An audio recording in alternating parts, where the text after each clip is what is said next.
Allahabad high court ने माना है कि पारिवारिक न्यायालय अधिनियम 1984 की धारा 7 के तहत तलाक की घोषणा के लिए मुकदमा दायर करने की कोई सीमा नहीं है। फैमिली कोर्ट एक्ट 1984 की धारा 7 पारिवारिक न्यायालयों के अधिकार क्षेत्र का प्रावधान करती है। स्पष्टीकरण बी में प्रावधान है कि विवाह की वैधता या किसी व्यक्ति की वैवाहिक स्थिति के बारे में घोषणा के लिए मुकदमा या कार्यवाही पारिवारिक न्यायालय के समक्ष दायर की जा सकती है। केस टाइटलर श्रीमती हसीना बानो बनाम मोहम्मद एहसान, पहली अपील संख्या 495/2024। हिमाचल प्रदेश हाईकोर्ट ने साइबर सेल कुल्लू द्वारा दंड प्रक्रिया संहिता सीआरपीसी की धारा 91 के तहत जारी नोटिस रद्द कर दिया, जिसमें आईसीआईसीआई बैंक को कथित साइबर धोखाधड़ी के संबंध में कंपनी के बैंक अकाउंट फ्रीज करने का निर्देश दिया गया था। जस्टिस संदीप शर्मा की पीठ ने माना कि धारा 91 सीआरपीसी के तहत दी गई शक्तियां जांच के लिए आवश्यक दस्तावेज या चीजें पेश करने तक सीमित हैं और बैंक अकाउंट फ्रीज करने तक विस्तारित नहीं है। Case title Airfly international private limited बनाम हिमाचल प्रदेश राज्य और अन्य। इलाहाबाद हाई कोर्ट ने माना कि लंबे समय तक अलग रहना और साथ ही आपराधिक मुकदमा चलाना और वैवाहिक रिश्ते को फिर से पाने की इच्छा के बिना कठोर शब्दों का इस्तेमाल करना शादी के टूटने को दर्शाता है, जिसे कभी ठीक नहीं किया जा सकता।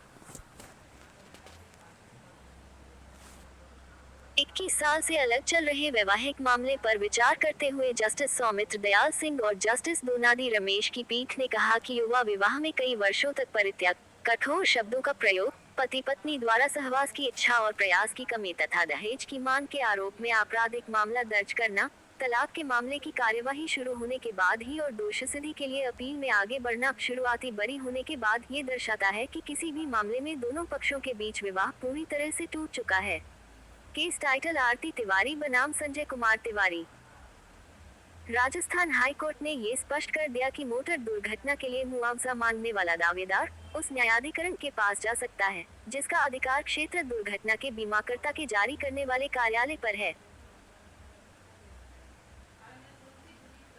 जस्टिस अनिल कुमार उपमन की एकल पीठ ने मोटर वाहन अधिनियम की धारा 166(2) का हवाला दिया, जिसमें कहा गया है कि मुआवजे के लिए आवेदन या तो उस दावा न्यायाधिकरण के पास दायर किया जा सकता है जिसका अधिकार क्षेत्र उस क्षेत्र पर है जहां दुर्घटना हुई है, या उस दावा न्यायाधिकरण के पास जिसके अधिकार क्षेत्र की स्थानीय सीमाओं के भीतर दावेदार रहता है या व्यवसाय करता है, या उस दावा न्यायाधिकरण के पास जिसके अधिकार क्षेत्र की स्थानीय सीमाओं के भीतर प्रतिवादी रहता है। Case title magma general insurance company limited बनाम विनोद कुमार और अन्य।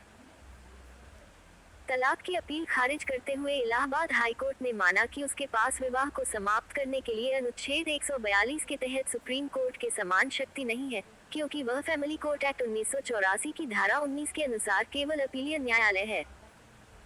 भारत के संविधान का अनुच्छेद 142 सुप्रीम कोर्ट को किसी भी लंबित मामले में पूर्ण न्याय करने के लिए कोई भी डिक्री आदेश पारित करने का अधिकार देता है, जिसे वह आवश्यक समझे। फैमिली कोर्ट अधिनियम 1984 की धारा 19 में फैमिली कोर्ट के आदेश के विरुद्ध हाई कोर्ट में अपील करने का प्रावधान है, बशर्ते कि आदेश अंतरिम आदेश न हो। केस टाइटल सर्वेश कुमार शर्मा बनाम सर्वेश कुमारी शर्मा। इलाहाबाद हाई कोर्ट ने माना कि यूपी आवास विकास अधिनियम 1965 के तहत शुरू की गई अधिग्रहण कार्यवाही भूमि अधिग्रहण अधिनियम 2013 लैंड एक्विजिशन एक्ट के तहत समाप्त नहीं मानी जा सकती। आवास एवं विकास परिषद अधिनियम 1965 को भूमि अधिग्रहण, पुनर्वास एवं पुनर्स्थापन में उचित प्रतिक्रिया एवं पारदर्शिता के अधिकार अधिनियम 2013 की धारा 24(2) के अंतर्गत समाप्त नहीं माना जा सकता।